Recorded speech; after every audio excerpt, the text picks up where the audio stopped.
This documentary is about how credit cards have changed the world. We all need money to survive, but will we really survive if we keep spending money we don't have? This is the situation the credit card has created for over 119 million Americans over the last 5 decades. Americans use credit cards for everything: gas, food, toys, clothes, and eating out. I was very surprised to find out the credit card is only 50 years old.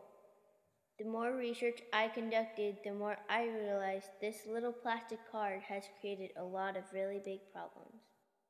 The economic health of our nation is at risk because of this little plastic card.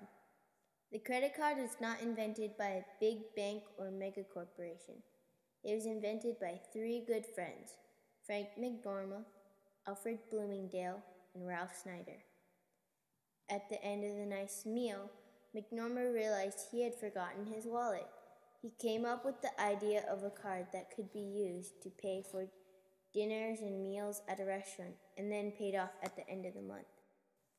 I wonder if these 3 friends could have imagined the impact the credit card would have on the world economy and how it would create a mountain of debt for individuals in our nation. The first card was just made of paper. It was a Diners Club card that could be used at a few different restaurants. It didn't take too long before credit cards were everywhere and being used by everyone. Credit cards were mailed out to the masses and people began to spend money like crazy.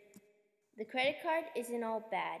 Many people are responsible credit card users and pay their debt off every month. Some people only use credit cards for emergencies, and I am sure having a credit card has helped a lot of people, maybe even saved some lives. But in the big picture, the credit card has destroyed many more lives than it has helped, and it has created enormous personal debt for millions of people. In the beginning, the credit card made the economy look like it was booming.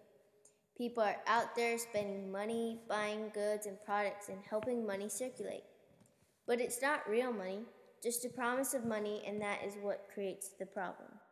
What does the credit card debt in our nation look like? In 1948, most people did not have much personal debt. If you could afford to buy something, you bought it with cash.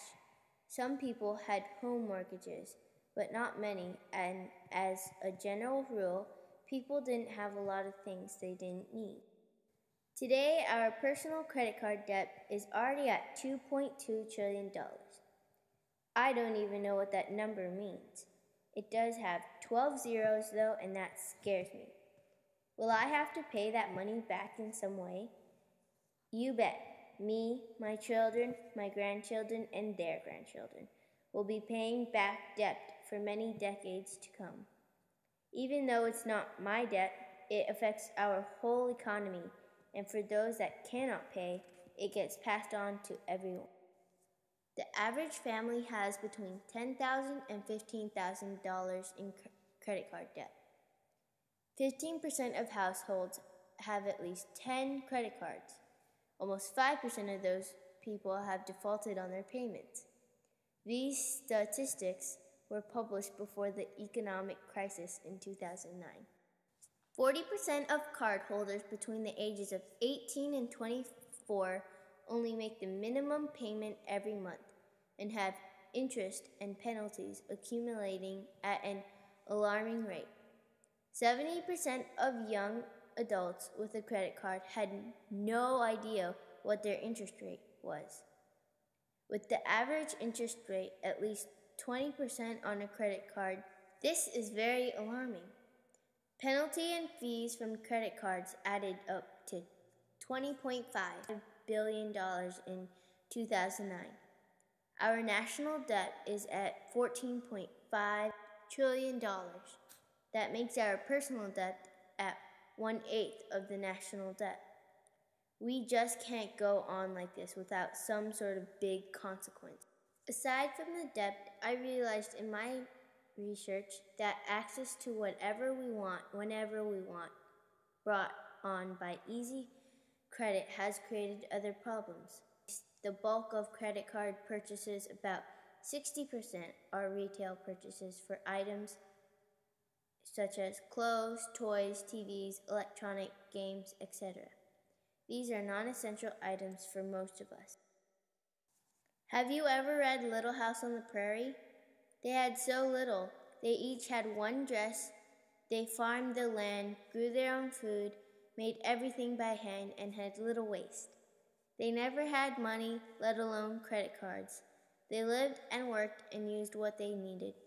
Nothing more, nothing less. The Native American people were even better at using only what they needed and thought the pioneers were wasteful.